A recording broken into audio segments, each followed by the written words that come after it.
on the meeting.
All right, looks like it's 7 o'clock. I'd like to call to order the October 19th, 2020 regular meeting of the Tarpon Springs Planning and Zoning Board. Can we have a roll call, please? Yes.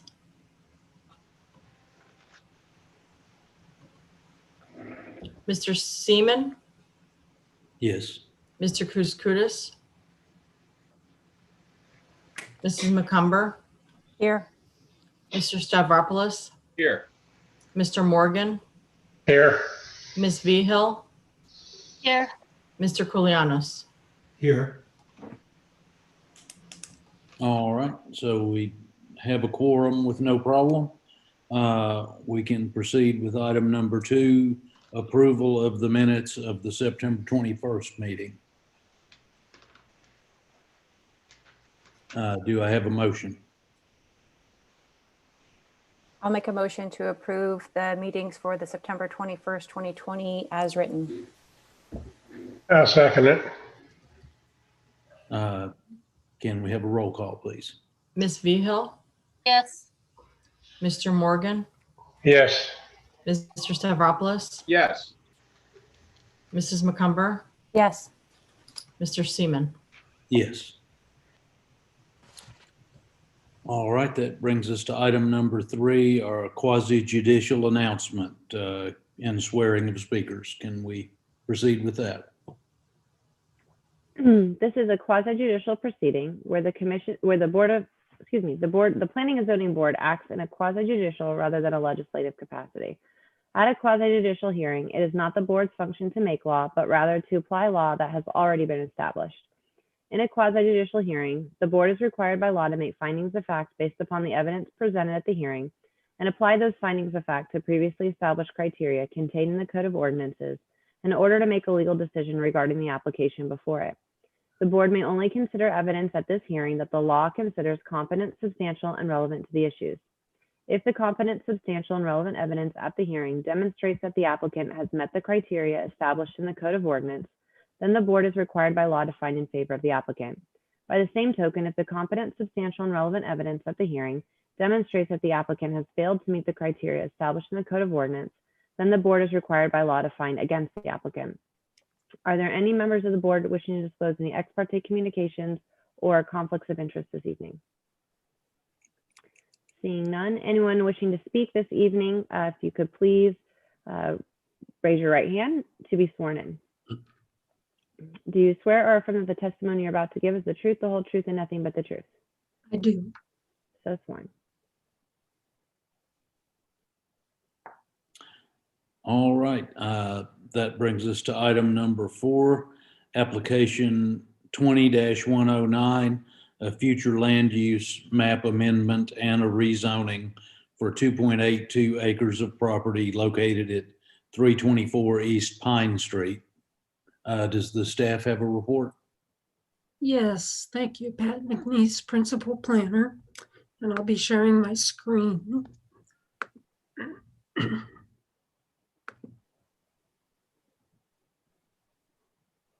Okay, hopefully you can see that.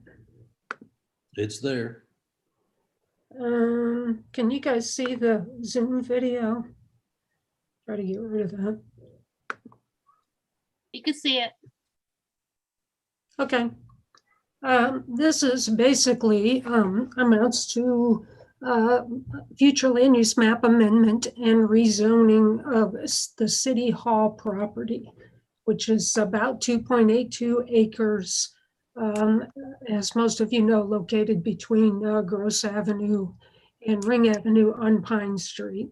It includes all of the existing buildings there, complex at City Hall, and the parking lot and storage building in the rear.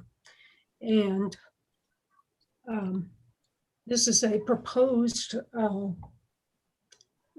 change in the future land use from residential urban to institutional, and proposed change in residential low also, and proposed change from 2 residential zonings, which are there on your screen, to public, semi-public. Basically, these are apparently older zonings. This property was at one time subdivided years ago, but obviously the development, the use, the buildings have been there for a long time, and the use is projected to continue for the foreseeable future. So we are trying to correct this future land use map amendment and rezoning. And frankly, one of the things that kind of spurred this or brought this to light was the recent decision by the board to go ahead and redevelop the clerk's offices complex. So we have consultants working on that now, and we wanted to have the appropriate land use and zoning in place for that project and to correct this map. So as you can see, the surrounding areas are pretty much residential. The wastewater treatment plant and public works and garages are already designated in future land use, appropriate future land use and zoning designations. The rest of the surrounding area is a mix of single family and some multifamily properties. There's the zoning map showing the split on the subject property with 2 residential zonings and surrounding area. This future land use amendment is consistent with the comprehensive plan policies, and we will need a countywide map plan change to public, semi-public, but it will be consistent with the countywide plan.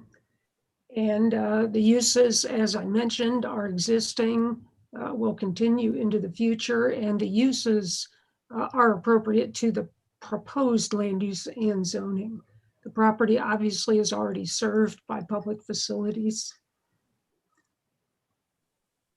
and staff is recommending approval of the future land use map amendment. That's ordinance 2020-28 from residential low and residential urban to institutional. We're also recommending approval of the zoning atlas amendment. That's ordinance 2020-29 from conditional residential mix and single family residential to public, semi-public. Are there any questions? I have a question. Sure. Yeah, how is this, once it's approved, how is it going to impact the abutting properties that are all residential? Well, there will be no change in use. The City Hall use has been in place for some time, I believe since the mid to late 80s. And there will be really no change in the proposed use. Any site plan change to the property would be reviewed by the city and may come before you if it's a significant change, but we don't expect any changes in the impacts to the neighborhood. Okay, because there won't be any issues sort of like what happened at Tarpon Elementary,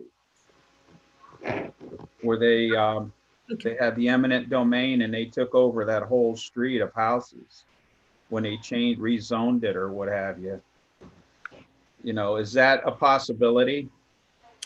The only area being rezoned is the already developed city-owned property and developed with City Hall, the clerk's offices, and the parking and storage building to the south. Okay, thank you. Okay.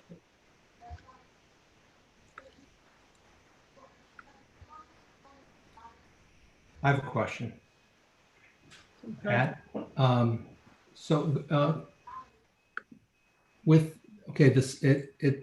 the first picture here says subject properties, and it's got the RL and the RU. Yes. So what is, by having this, by doing this rezoning, what's going to change there? I mean, you're already operating there. I don't quite understand the premise of this. Yeah, and really, you know, one of the things that long-term the planning department would like to do, and we're looking at doing, is kind of cleaning up some of these inappropriate zonings that are kind of left over. So that's one reason to do this, is to make the use and the property basically conforming to what it should be in the public, semi-public zoning.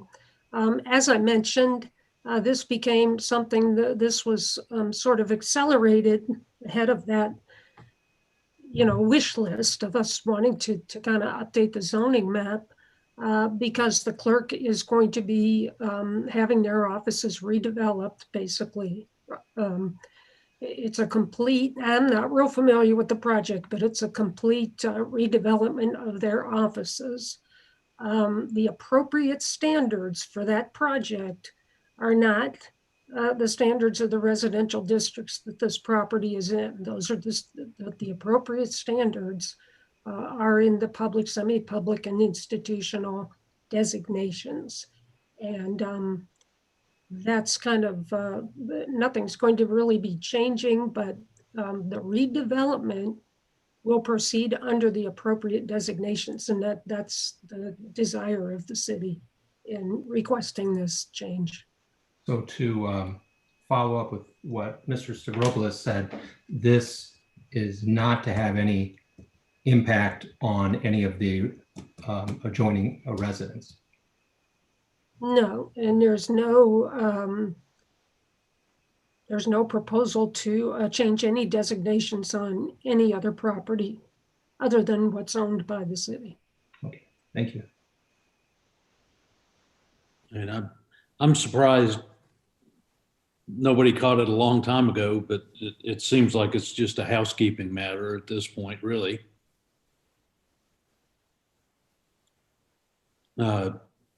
Mhm. Does anybody else have questions for staff?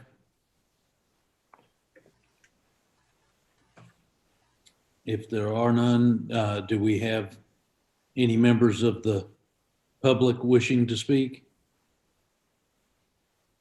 We do not have any public in attendance at this time, sir. All right. Well, I would entertain a motion.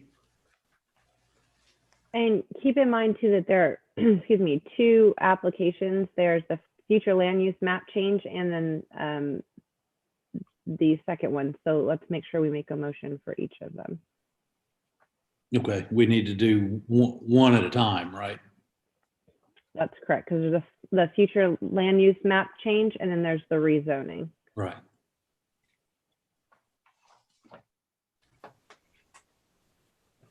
I'll motion to approve 2028, the future land map amendment. I'll second. Can I have a roll call, please?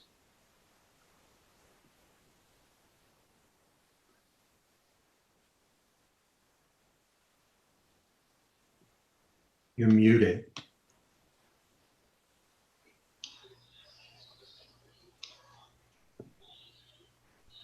Ms. Vihil, Yes. Mr. Morgan, Yes. Mr. Stavropoulos, Yes. Mrs. McCumber, Yes. Mr. Seaman. Yes. I'm a Motion voting member. carries. Can I have a motion for the second part of this? Excuse me. I'm a voting member tonight. Yes. Mr. Kolianis. Sorry. Yeah.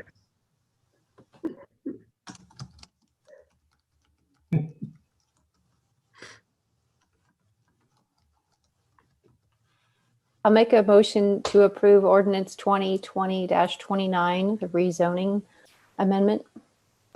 I'll second that. Can we have a roll call?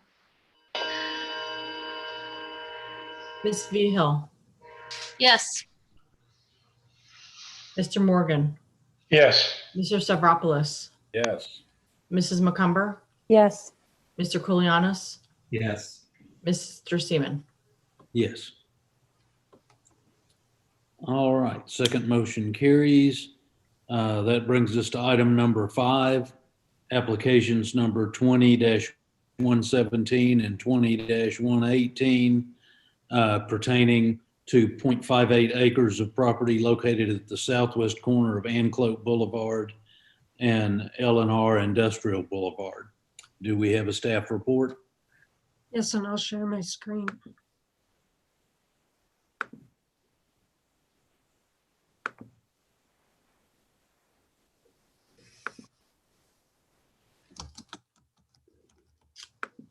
All right, this is another city-owned property. And this is located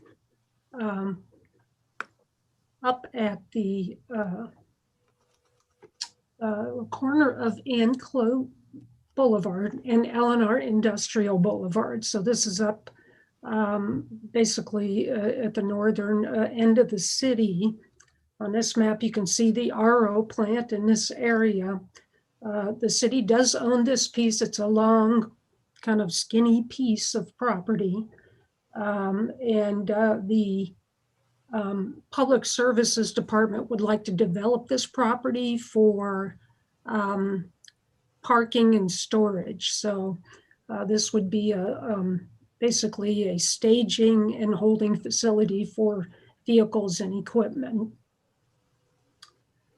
The property is not within the city limits at the current time. So you have before you an annexation, and then you also have before you a proposal to amend the future land use map for this property coming into the city and to amend the zoning map.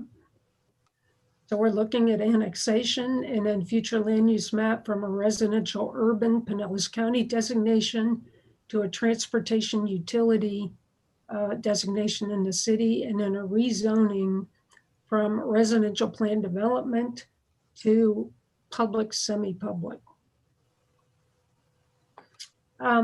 The Public Services would like to, this is basically a limited piece of property as far as development, and they'd like to use it for storage, parking. It's marked as parking, but vehicle storage and similar uses would be good for staging, for hurricane emergency type uses. So it may be that other departments will also use this property. Currently got a potable water production well on the property that sends water to the RO plant. And this will have to go through a site plan process. So this will be coming before you for review as a site plan in the future. And just, we'll see the surrounding area, but the aerial shows this is the Meadows Mobile Home Park to the east. And then there is a cement plant to the west. The area around this piece is mostly industrial in nature and in designations of land use and zoning. The Meadows Mobile Home Park, as you can see, is a high density mobile home development. It's separated from the site by a Duke Energy corridor, trail right of way or railroad right of way here, and transmission lines, electric transmission lines. So there's quite a separation there. And of course, to the north is Pasco County. This is the zoning map showing the surrounding zonings. Again, mobile home park and industrial. Oops. One thing I'd like to point out, if this will stay here, this piece right now is zoned and designated as residential. There are two pieces just to the west of it that are also zoned and designated residential. One of them is owned by the cement plant. The two together, as outlined in your staff report, comprise a fairly small area and really aren't practical for residential. I'm not sure where that designation comes from. The Pinellas County property appraiser lists these parcels as vacant industrial property. So it's not anticipated that they will develop as residential. The property is adjacent to city limits. That would be to the east. So this would show that. So the property does meet the annexation criteria. It is contiguous to the city's boundaries. Public facilities are available to serve the property as far as the basic city services. There is not water or sewer extended to this property at this time. The only line parallel to the property is that main line that brings the raw water down to the RO plant for treatment. Public Services does not anticipate a need to put any, connect to any utilities for the use that they want to develop on the site. The future land use, the property would be, use would be consistent with the city's future land use map and with the comprehensive plan and with the countywide plan. There will be a need to amend the countywide plan. As far as the rezoning, the proposed zoning of public, semi-public is the correct designation for the transportation utility future land use. And there are quite a bit of uses listed under that designation, but the property is very limited. So many of those uses like electric power plants and those types of things are not practical on this property. So it is suited to the proposed project and proposed use. This rezoning and redesignation will not adversely affect the city's ability to provide services. So we have three ordinances before you. First is the annexation, which staff is recommending approval of ordinance 2020-32. Staff is also recommending approval of ordinance 2020-30, amending the future land use map from residential urban to transportation utility, and approval of ordinance 2020-31, amending the zoning atlas from residential plan development to public semi-public. Are there any questions? Yeah, I have one question. What are the dimensions of that piece of property? The property is about 45 feet wide and I want to say 380, something like that, feet long. Okay, so that's suitable to fence in and put city trucks and so forth on there. Yes. Okay, thank you. You mentioned that there would be a site plan coming before us for the property also. Do I assume correctly that it would meet landscaping requirements and those kinds of things, so that even though it's going to be a kind of a storage yard, it would be something that looks reasonably decent? Yes, they'll have to meet fencing requirements, and they do. I know they do plan to fence it, and landscaping requirements. Did you say it's already city-owned? Yes, it is. Okay. Pat, do you have any insight into the bike trail? I know that there was a proposal to connect the Pinellas County Trail up to a trail up in Pasco County, and I believe it was along those power lines, kind of right where that connector is. Would this impact that at all? Or I guess the bike trail would, it doesn't look like the trail would actually goes through the corner of the property, but just kind of curious on if you have any insight on that. Yeah, I think the trail is supposed to connect, right on Anclote Boulevard. And if you're going to ask me the exact path, I'm not sure, but we have had discussion on that. This won't impact it. It may actually, when they go to develop it, I think it may actually help to have be able to develop this property. But I'm not sure the exact connection. I was going to say it goes up LNR and for a little portion so that connection would be made. But it's, right there on Anclote Boulevard is where it's being connected to. But sorry, I don't have the specifics on that. Thank you. I knew it was in that area. I just wasn't sure if this would have any impact. So I'm super curious on that one. I'll be sure and have that information when the site plan comes back. Thank you. Any further questions for staff?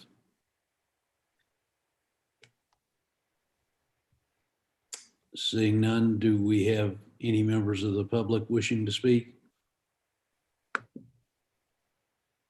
We do not have any public in attendance at this time, sir. All right, then I would entertain a motion to address the first item. That would be the annexation. I'll make a motion to approve 20-117, the approval for the annexation. I'll second it. Can we have a roll call, please? Ms. Vihill, Yes. Mr. Morgan, Yes. Mr. Stavropoulos, Yes. Mrs. McCumber, Yes. Mr. Seaman, Yes. Mr. Koulianos. Yes. All right, that brings us to the second item. I believe that was the rezoning, wasn't it? A motion to approve the 20-118. What was that? Sorry. There are two ordinances before you under that application. First is the future land use map amendment. That's And then Ordinance rezoning. 2020-30. All right. Do we have a motion on that, that item? Yeah, I motion to approve it's 2020-30. I'll second. Can we have a roll call, please? Mr. Koulianos, Yes. Ms. Vihil, Yes. Mr. Morgan, Yes. Mr. Stavropoulos, Yes. Mrs. McCumber, Yes. Mr. Seaman. Yes. And then the second ordinance is 2020-31, sorry, for the rezoning. Yes. Do I hear a motion on that item? All right, I'll finish up. I'll make a motion to approve ordinance 2020-31 for the zoning. I'll back her up again. I'll second it. Can we have a roll call? Mr. Koulianos, Yes. Ms. Vihil, Yes. Mr. Morgan, Yes. Mr. Stavropoulos, Yes.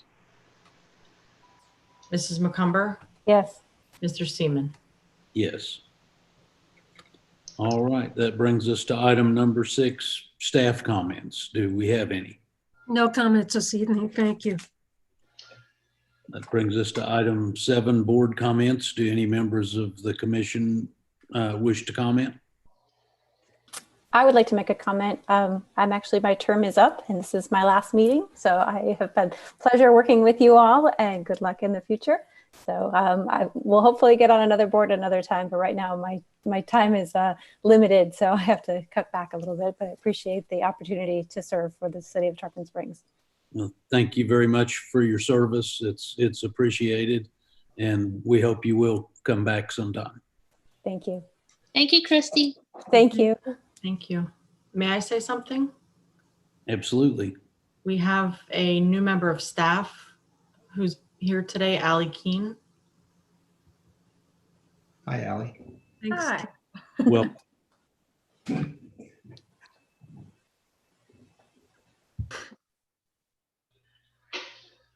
all right. I have a comment or sort of a question. I think I heard that as of November 1st, we're going to go back to meeting at City Hall. Is that correct? Boy, I would say that unless there is direction otherwise, yes. So the governor's order, and I don't know if Erica knows any more about that, but as far as I know, it expires at midnight on Halloween, the 31st. Yeah, and his office has made it pretty clear that he will not be extending that any further. Of course, things change day to day, but he's made it pretty clear that that's it. That's the last extension for the extension for the exemption of a non-physical quorum. All right. Well, sounds like we'll probably be back, but we'll receive notice either way Yes. before the meeting. All right. Are there any other comments?